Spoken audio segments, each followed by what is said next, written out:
akka keessummaatti kan nuti afeerree Obbo Kiniiniidha. Isaafan carraa kennaa daqiiqaa 5 amma 10tti qabda.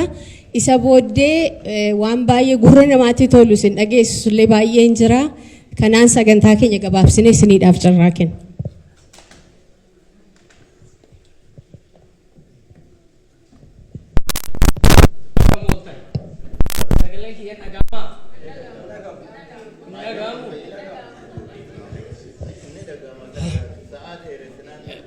Beeka maayikii irraa fagaataa jira.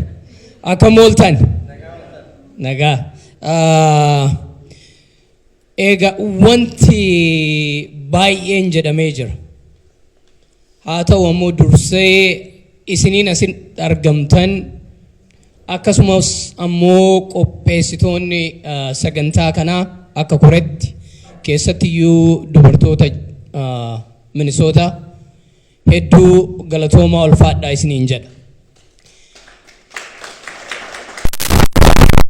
Dhugumaan of deebinee maarchii tokko bara 2014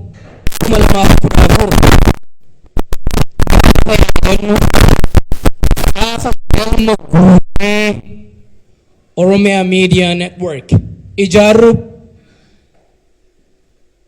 maal akka fakkaatu ture namoonni baay'een qaamaan bakka sanitti argamtanii daawwattanii jirtu argitanii jirtus yookaan ammoo karaa miidiyaatiin argitanii jirtus jedhee abdii qaba. Har'alleen akkasumatti natti mul'ata. Maaliif yoo naan jettan objektiivii yookaan ammoo kaayyoo Oromiyaa Media Network gaafa san ijaarameeftu hin jijjiiramin. Namni guddatus xiqqaatus kaayyoon Oromiyaa Media Network dhugaa Oromoo dubbachuu haqa Oromoo baasuu yoo ta'e yoo kaayyoon sun hin jijjiiramin galmi kun har'as guutu.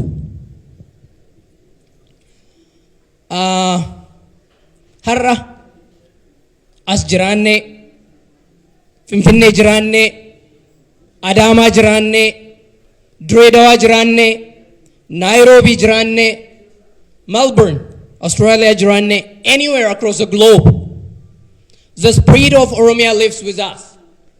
Oromoo ta'uun keenya biyya Oromiyaa qabaachuun keenya dhugaan sun nu waliin jira. Bakki jiru hin murteessu jechuudha.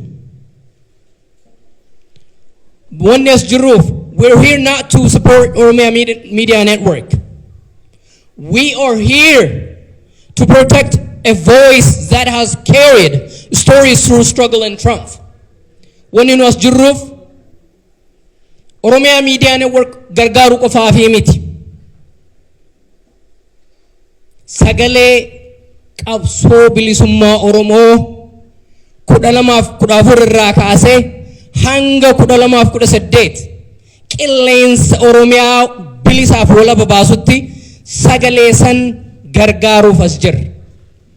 It's so huge, it's so immense, it's so large. A light that refused to fed ifa dhaamudid.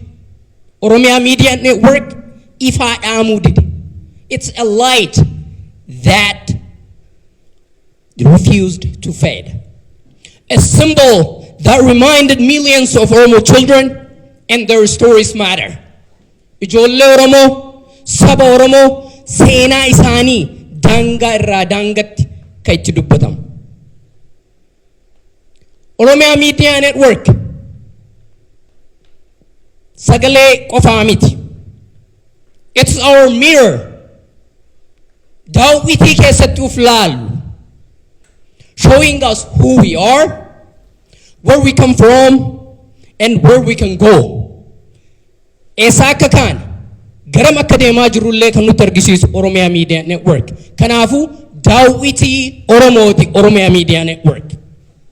It's our bridge connecting generations, uniting the diaspora and those at home. It's our shield defending truth and truth under fire. So dhugaa ibidda jala jirtu dhugaa Oromoo sagalee baasu. Dhugaa Oromoo ka defend good.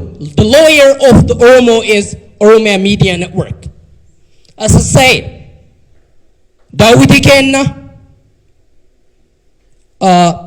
masalali yookaan ammoo riqicha kenna shiildii kenna yookaan ammoo waan ittiin ofirraa dhoogni jechu. But most importantly, OMN is our voice. OMN sagalee kenna. That's why we're here today. Sagalee kenna gargaaruuf as jirra. We are saying loudly and clearly, Oromia shall speak. Oromoo qofa odoo hin ta'in, Oromia shall speak. Oromia shall be heard. Oromia shall rise. Kanu jedhaa jirru kana. Oromia Media Network kirraan. What we are saying is again, Oromia shall speak. Oromia shall rise. And Oromia shall be heard. May bitaaf mirga keessa laala. Fuula keessa wallaala. You all carry a memory of home, a dream of a better day, a longing for justice, unity, and dignity. Fuula keessa ogguu wallaaltan guyyaa boruu abdii boruu argitu. Biyya keessan yaadattu, Oromiyaa yaadattu. Justice waan hunda caalaa ammoo tokkummaa, dignity isa kana yaadattu. But dreams needs builders. Inni sun nu. The builders of the dreams are us who are in this room today. Warra bakka kana jirru jechu. Let OMN continue to expose truth. Let OMN continue to educate our youth. Let OMN continue to bring our culture to the world. Let OMN continue to inspire hope where hope is fragile. Biyya keenya keessatti har'a abdiin bututtee caccabdee jirti. Ijoolleen baratanii karaa irra deemu. Daa'imman waan nyaatan dhabanii garaa isaanii lafatti rigatu. Isaan humna qaban galaanatti dhumanii harcaanii hafaa jiru. Isaan dandeettii qaban immoo qawwee qabatanii muka keessatti galanii bilisummaa isaaniitiif lolaa jiru. Let OMN continue to inspire those hopes. Abdii sanniin ka beela'e akka nyaatu, ka karaa irra jiru immoo karaa irratti akka nafne bakka barbaadu san akka ga'u, ka qawwee qabatee muka keessa jirullee lolee biyya isaa akka bilisa baasu. Let OMN continue to inspire the hope where hope is fragile. Obboleeyyan karaa dheeraa waliin deemnee dhufne. Karaan nu hafu garuu xiqqoo. Miidiyaa keenya irratti, hawaasummaa keenya irratti, tokkummaa keenya irratti, eenyummaa keenya irratti gaafa ijaaramneef abdii qabaanne karaa fagoo san qaxxaamurree kaas geenne karaan dhiyoon nu haftu immoo keessa muruun nun dhibu jedhee abdii qaba. OMN onnee Oromootaa keessaa dhalate. Gaafa kana jedhu waggootan dheeraa dura afaan keenya afaan Oromoo afaan reediyoo cabsu jedhamee gaafa himamutu ture. Kanaaf OMN onnee Oromoota keessaa dhalate ka jennuuf. So har'a onni jennu waa sadii. Our voice will not fade. Sagaleen keenya gadin xiqqaatu. Our story will not be forgotten. Seenaan keenya, haasofni keenya, seenessi keenya hin dagatamu. Our future will not be silenced. Fuuldurri keenya hin ukkaamamu. We cannot be silenced. Har'a fuuldura keenya ukkaamsuuf seenaan keenya akka dagatamu godhuuf waan deemaa jiru isin hundinuu quba qabdu jedheen abdii qaba. Oromoon seenaa isaa ufii himachuu qaba. Ofii dubbachuu qaba.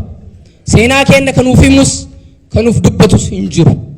Seenaa keenya karaa itti dubbachuu dandeen Oromiyaa Media Network irraan jedhee abdii qaba. October 2025 Juma dabre keessa jechuun mootummaan Itoophiyaa Pulse of Africa jedhee miidiyaa guddaa banan.